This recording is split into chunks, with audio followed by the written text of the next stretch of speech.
to recognize the fucking risk this guy took to come out of his way to meet him in the middle of backstage and ambush him and essentially give him a free job. And you know, the reason I relate to this so strongly is I get a lot of offers, not too dissimilar from this. You know, guys don't literally show up at my front door and, you know, ask for shit, but I get emails and DMs all the time. Like, I'm the next, you know, sponsor me. You need to do this.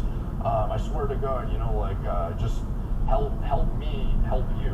You know, sponsor me through Gorilla Mind, and, you know, I'll be, you know, it'll help me grow my channel in order to help you somehow. It's like, you know, people are looking for handouts all the fucking time at this point. Like, I'll even have people say, you know, I want to come job shadow and, like, you know, work for free. I want to do this. I want to do that. And, like, a lot of people don't really understand that the inconvenience of even, like, training a guy or having a guy, like, come be present in your fucking workplace and be, like, in the way could be a worse ROI than him working for